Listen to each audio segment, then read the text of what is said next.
बहुत अच्छा लगा जब स्वामी जी जो है मोहम्मद सल्लल्लाहु अलैहि वसल्लम के बारे में रिसर्च करते हुए बहुत हाई लेवल बात जो है बहुत आसानी तरीके से रखते थे। मैं उनको ये पूछना चाहूंगा, ये चेंजेस कैसा शुरू हुआ आपके अंदर? यानी आप पहले एकदम ऑपोजिट थे, वो जो किताब पहले जो किताब लिखे टोटली एंटी इस्लामिक था, बाद में अभी जो है आप एकदम पॉजिटिव अंदाज में, ब्यूटीफुल अंदाज में, बहुत सारे मौलवी भी आपको मैच नहीं कर सकते। पूरे मौलवी करके नहीं बोलता, बहुत सारे यानी उलमा में भी हर आदमी के पास जो है वो जो बोलने का तरीका जो है हर आदमी के पास नहीं हो सकता। तो उस अंदाज में आप जो बोल रहे हैं बहुत डीप स्टडी करते हुए आप लोगों के सामने आ रहे हैं। तो what is the transition phase, कैसा हुआ? ओम पूर्णमदः पूर्णमिदं पूर्णात् पूर्णमुदच्यते पूर्णस्य पूर्णमादाय पूर्णमेवावशिष्यते। ओम शांति शांति शांति।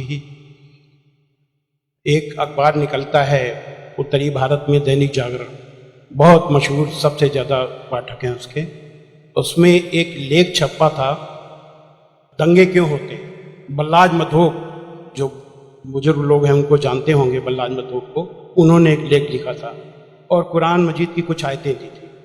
तो वो आयतें देखने के लिए कि क्या वास्तव में सही है कि नहीं, मैं इलाहाबाद में एक दुकान में गया और मौलाना फतेह मोहम्मद खान साहिब जालंधरी और मौलाना अब्दुल पारिक साहब की हिंदी का अनुवाद ले आया और उसमें हमने देखा तो वो कुरान मजीद की वो आयत वैसे ही मौजूद थी।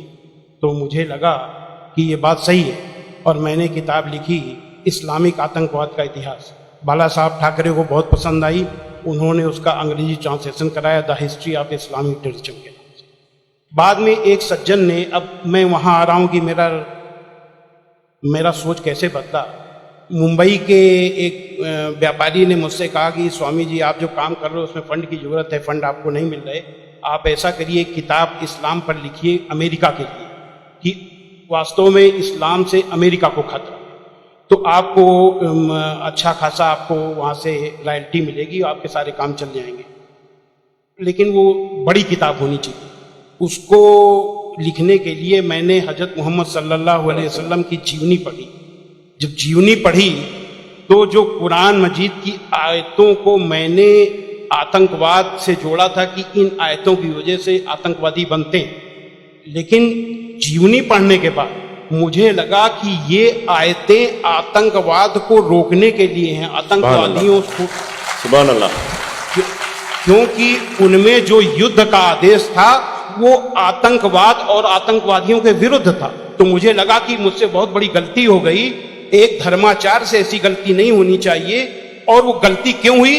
वो गलती का जिम्मेदार मैं नहीं था, उस गलती का जिम्मेदार अनुवाद करने वाला, जिसने ये नहीं बताया कि आयत का मतलब कैसे समझे। किसी भी हम यहाँ जो गैर मुस्लिम भाई होंगे उनको मैं बताऊं कि आयत का मतलब समझने के लिए जरूरी है कि आयत क्यों और किन परिस्थितियों में आई। ये जब जानेंगे तभी सही अर्थ मालूम होगा। तो ये जानने के बाद मैंने एक दूसरी किताब लिखी, इस्लाम आतंक या आदर्श, यानी इस्लाम में आतंक नहीं, आदर्श ही आदर्श है। और इसका हम दूसरा उदाहरण और हम दे रहे हैं क्योंकि हमने एक दूसरी किताब भी लिखी है। एक बार मैं जा रहा था, अभी थोड़े दिन की बात है, तो एक सज्जन से मेरी बातचीत होने लगी। मैंने कहा इस्लाम में आतंकवाद है ही नहीं। तो उन्होंने क्या किया, अपने मोबाइल में दिखाया एक इंटरनेट से कि आज से 100 साल पहले ब्रिटिश पार्लियामेंट में एक भूतपूर्व जो प्रधानमंत्री विलियम ग्लैडस्टोन थे, उन्होंने कुरान मजीद को लहराते हुए उसके बारे में कुछ नेगेटिव चीजें कही थी। तो मुझे बिल्कुल अपनी बात याद आ गई कि जैसे मैंने गलत समझा वैसे विलियम ग्लैडस्टोन ने भी गलत समझा, और उसके जिम्मेदार वो नहीं, अनुवाद करने वाले थे, क्योंकि उन्होंने सही अनुवाद उसको सही ढंग से एक्सप्लेन क्यों नहीं किया। तो मुझे लगा कि अब इस पर भी एक किताब लिखने की जरूरत है। तो मैंने एक दूसरी किताब लिखी है, कुरान जीने की कला। वो अंग्रेजी हिंदी में है, वो छप चुकी है जामिया नगर में, जो जमात इस्लामी के मरकज से छपी है। अंग्रेजी में इस्लाम एन आर्ट ऑफ लिविंग के नाम से अंग्रेजी में भी छपे। अब इन सारी चीजों जो मैंने इस्लाम को देखा, कुरान को देखा, उसके हिसाब से मैं एक छोटे से निष्कर्ष पे पहुंचा कि इंसान में इंसानियत लाने के तरीके का नाम इस्लाम है। सुभान अल्लाह। और ये जुमला नहीं है, ये जुमलेबाजी नहीं है कि मैं अपने तरफ से मैंने कोई एक मुहावरा कह दिया, एक जुमला फेंक दिया। ये बात दलील के साथ मैं बताऊंगा, और मैंने दलील के साथ देखा है। ये इंसानियत के दुश्मन है, काम, क्रोध, मद, लोभ, मोह, ये दुश्मन है। और कुरान मजीद में इन सब के लिए बहुत ही बड़ी बुराई बताया गया है और रोक लगाई गई है। पहले एक चीज हम काम को ले लेते हैं। काम यानी कि किसी भी महिला को, किसी भी औरत को अपनी बीबी को छोड़ करके और दुनिया की जितनी महिलाएं हैं उनको अपनी मां, बहन, बेटी समझना, ये कुरान में बहुत ही सख्ती से पालन करने के लिए कहा गया है। अभी तक आप लोगों ने देखा होगा कि जो गैर मुस्लिम भाई हो सुने कि किसी भी मर्द को देख करके औरत को अपनी निगाहें नीची कर लेना चाहिए, लेकिन कुरान का क्या हुक्म है? कुरान के सूरा 24 आयत नंबर 30 में है, ऐ मोहम्मद मोमिनों से कह दो कि वे अपनी गैर जो भी महिलाएं हैं जो उनको देख करके अपनी निगाहें नीची रखा करें और अपनी शर्मगाहों की हिफाजत करें। यानी जब सुभान अल्लाह, मर्द जब अपनी पत्नी के सिवा किसी को देखे तो आंख न मिलाए उससे, अपनी निगाहें नीची कर ले और मर्यादा में रहे। ये पुरुष के लिए ये बनाया गया नियम, और यही नियम औरत के लिए भी, दोनों के लिए वही नियम बनाए गए। ये नहीं कि केवल औरत के लिए। मर्द कहते हैं कि इस्लाम में औरत को दबाया जाता है, लेकिन मर्द के लिए कितना सख्ती से नियम बनाया गया। तो ये काम के लिए कितनी सख्ती की गई। क्रोध, गुस्सा के लिए सबसे पहले गुस्सा का तरीका इस्लाम में इतना आसान बताया गया कि देख करके मैं सबसे ज्यादा प्रभावित हुआ। कहा जाता है अगर गुस्सा अगर किसी का रुक जाए तो वो पूरा संत बन गया, साधु बन गया। और कितना बढ़िया तरीका इस्लाम में बताया गया, कुरान में बताया गया है कि माफ कर दो, किसी के गुनाहों को माफ कर दो, और जब माफ कर दो गुस्सा खत्म। और सबसे पहले ये हुक्म दिया गया पैगंबर को। सूरा 7 आयत नंबर 199 हुक्म आया कि ऐ मोहम्मद माफी का तरीका अपनाओ और भलाई का हुक्म देते रहो और अज्ञानियों से किनारा करो। सबसे पहला माफी का हुक्म अगर आया तो अपने पैगंबर के लिए आया। और ऐसे लोगों को क्या कहा गया?